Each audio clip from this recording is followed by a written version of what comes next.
Hello and welcome to the Morningstar series Ask the Expert. I'm Emma Wall and I'm joined today by Darren Philp from the People's Pension to talk about the pensions dashboard. Hi Darren. Hi Emma. So what is the pensions dashboard? Well, the pensions dashboard is a one-stop shop for people's pensions information. People have lots of different jobs throughout their lifetime now. They'll probably have lots of different pensions pot, and it's really difficult to sort of keep track of them all and find out where they are. So the pensions dashboard is there to answer a simple question: what pension have I got and where is it? Now, this is something that is an admirable concept, and it's something that those within the industry have been talking about for some time, and yet it's taken a while to come to fruition. Why have there been so many roadblocks? I think what we've seen is the development of a prototype of the dashboard. So a number of contributors did a lot of work to prove that actually this is doable from an IT and development perspective, and I think in March this year the prototype of the dashboard was unveiled, which was absolutely fantastic to show that this actually can be done.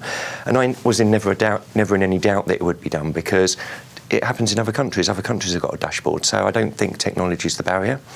I think that, we've got quite an eclectic pensions industry. You've got the DB, defined benefit pensions, you've got newer defined contribution schemes, you've got SIPs, you've got SASs, you've got all these different types of pensions, not to mention the state pension as well. And I think that getting everyone on side to make sure that this is a good idea, has been a bit of a challenge.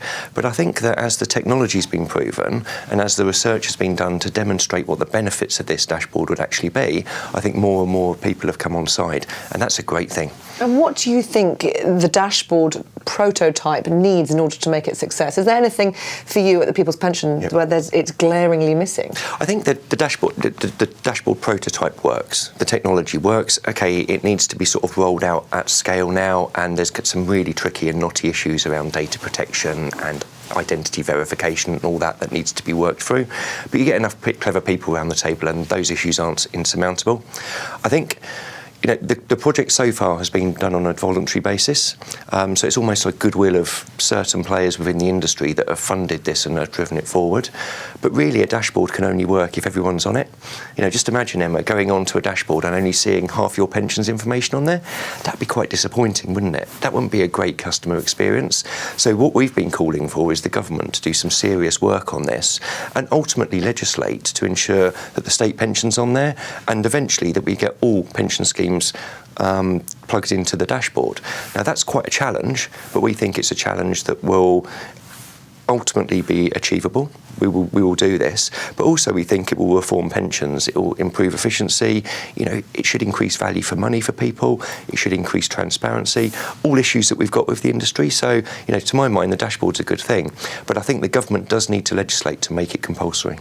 Now, one of the things that has happened in the pensions industry in recent industries, which has revolutionised it, is auto-enrolment. And auto-enrolment works on an inertia basis. That is, if you do something for somebody, then they will benefit from it. Almost like lack of information is a good thing. Yep. The pensions dashboard is almost the opposite of that. It's providing information.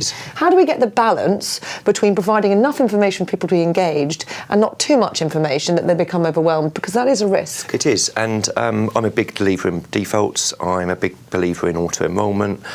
For me, and personally with my own pension, I leave it to the experts. I don't want to mess around with it, and I think that will be true for the vast majority of people who are saving within an auto-enrolment scheme.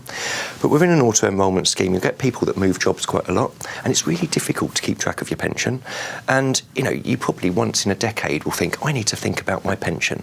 And then you think, okay, where's my last pension statement, and who did I have that pension with? And, okay, I'm going to call this company, and it's going to take 4 weeks for them to send me a pension statement. There's barriers there. We're putting barriers up for the customer, left, right, and centre.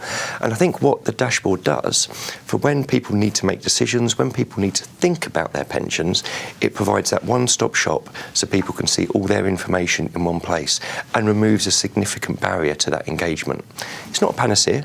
It doesn't mean to say we're all going to be financial whiz kids and making whizzy financial decisions and all of that type of stuff, but it removes a key barrier for people doing the right thing. And for me, it's not necessarily just the individual that will use it as well. So we've been big advocates of something that we call a sort of public good dashboard. So this is a non-commercial dashboard that could be used by the new single advice and guidance body. And if a pension saver can give access to their dashboard data to that guidance body, then you're saving 20, 30 minutes on the phone with the operator trying to work out whether someone's got a DB pension, a DC pension, whether they've got any lost pensions and stuff. So it's a tool that can be used to really help people navigate or get support navigating the difficult decisions that they have to make at retirement. Darren, thank you very much. Thanks, Emma. This is Emma Wall for Morningstar. Thank you for watching.